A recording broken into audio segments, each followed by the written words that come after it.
Welcome to the Seriously Absurd podcast, where there are no stupid questions, only inquisitive idiots. Hi, Zex. Hey, Lab. What are we talking about today? So today, we're going to have a conversation about handwriting. In particular, cursive. And was it ever really necessary? That question has a lot of implicit assumptions about it. You know, was it ever necessary, implying that it isn't necessary today. So we can talk about that. But I'll tell you now, the last time I used cursive for anything other than signing my name was on the SAT, you know, the exam you take to get into college in high school. There's a section where you have to copy an academic integrity pledge, and you have to do it explicitly in cursive. That was the hardest part of the SAT, by the way. And that's the last time I used it. So was cursive ever necessary? I don't think so. Well, it sounds like for you it was necessary to take the SATs. Okay, fine. I could have just done loopy-looking letters, and they probably wouldn't care. But, like, how often do you write... Well, how often do you actually write with a pen or pencil on paper? In any form? So, it's interesting. As I have gotten older, I find that the times that I write with a pen or pencil are almost exclusively when I am signing my name on some sort of contract or if I am writing a check. That being said, I do carry a notepad and a pen with me just in case I need to, like, leave a note under somebody's windshield wiper or something because I, bumped into their car in a parking lot. Which is a thing that has happened, and I have been thankful for having the notepad with me. But as far as using cursive, I have never actually written cursive ever in my life. Now, You were talking about something else that you learned. Yes. Like so Dvorak or QWERTY or whatever it was called. Before we started the recording, I was talking about the sort of weird pseudo-cursive that I learned in elementary school. It was called Duval. And Duval is also, I think, coincidentally, the name of a town that is in the state that I live in. But when I went searching around the internet to find more information about Duval, all I found was some people who went to the same school district complaining in the comments on a blog about how much they did not like Duval and how it did not prepare them for the real world. So this was just your school district then? This was nobody else? Because I've never heard of this. I have no idea how widespread this was. I don't know if it was a passing fad in the late 80s. I just don't know. Okay. But what I do know... Tell us about it. But what I do know is that I would get birthday cards from relatives and be completely unable to read the contents because I have the same experience. I never learned cursive. I never learned it. I learned this other thing that was kind of like it, but not really. Okay, I need to know about Duval now. What is it? So, it is a system of lettering that adds serifs to the individual characters. So I learned to sort of print Duval with the serifs in probably first or second grade, and then in third, fourth, fifth, maybe sixth grade. I can't remember. This was 30 years ago. We started to join the letters together at the serifs, but it was not... I wish I could find an old lettering chart or something that really showed how different it is from traditional cursive. I do remember my parents being frustrated by it when I was in early grade school because they thought I should be learning actual cursive because that's what they learned. Yeah, I did learn actual cursive, and we used it in class, and then I forgot it immediately, and I don't know how to write cursive anymore, much like French. But what I think is useful, I have never found any use like you have for writing in cursive, like longhand, more than just my name. And to be honest, I could sign my name with like a check, and it would have the same weight and everything. So that's not really necessary. But what I have needed to do a lot is read cursive. Birthday cards, letters from old people. There are times when you need to read that stuff because there exist people in this world that are older than you. Right. So And that's what it's necessary for. yeah, it is Maybe that's what necessary they teach us for. now. Like, what do they teach in grade school now? Do they just teach like how to read grandma's letters, and they don't bother telling you how to write them? Well, I think it's actually really interesting. We live in a very interesting time, sort of transitionally, when it comes to written, and I'm using air quotes that you can't see, but written language, because at some point over the last decade, I believe it was somewhere over the last decade, children started predominantly typing their name rather than writing their name as their first introduction to how to spell their name. That's interesting. I never thought of it that way. My first way to spell my name was I had a puzzle. Like I had a custom puzzle with my name, like the letters of my name as pieces. And then you put it Hmm. together. That was Yeah, and cool. I mean there are other things like getting the alphabet blocks or whatever, and that sort of thing. But I think that with the prevalence of the smartphone and I guess the personal computer as well, I think it is very likely that sometime within the past 10 years, there was a shift between learning to write your name with a crayon or whatever to just typing out your name on a keyboard. Yeah. I mean, I understand that.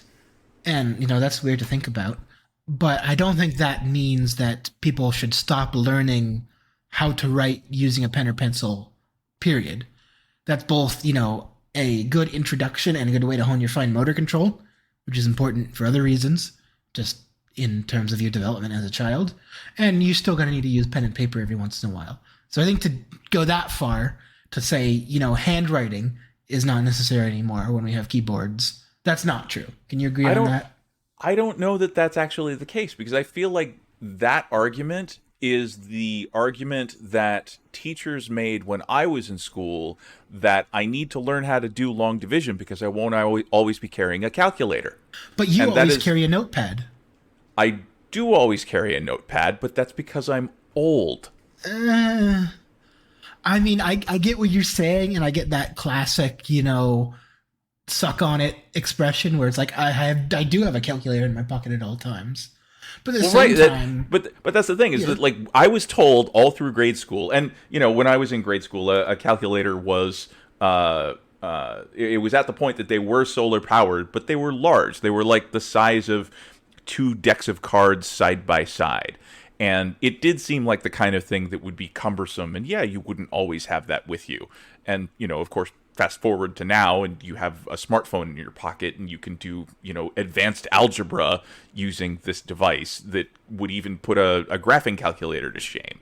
So, uh, it's definitely changed substantially. And I do foresee a time in the near future where literally everybody has some sort of smart computing device that would obviate the need for any sort of handwriting whatsoever.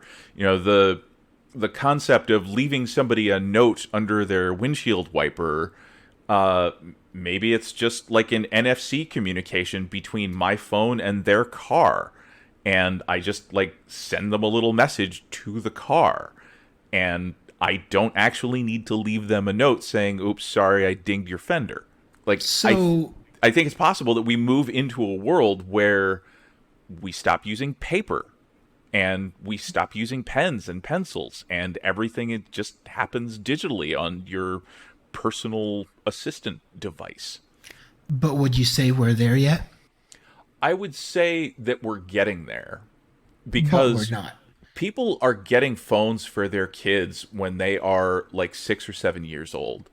It's But really if only a matter of time until that number becomes 3 or 4. Right, but if you wanted to leave a note to that person whose car you dinged, how would you do it today without a pen and paper? You wouldn't be able to. There's no mechanism by That's which to true. do that digitally with someone who you don't know. So Yes, when you're that's talking true. about the kids of today, are you going to teach them, oh, we're going to, posit that the technology of when you are adults will make it so that you don't need to learn this now? That is, taking a risk with those children's education that they're not going to need to know how to write, with a writing implement like a pen or pencil. So that's Well, risky, and I don't want to do that. yeah, and it's exactly it's the same sort of argument as the you won't always be carrying a calculator, so you need to learn long division. You won't always be able to digitally communicate, so you should learn how to write with a pen and paper. I think that we're in a transitional phase where that's still applicable, but I can sort of see just over the horizon when that stops being applicable. And I don't know that we're going to be there in 5 years or 10 years, but I do sort of see it coming.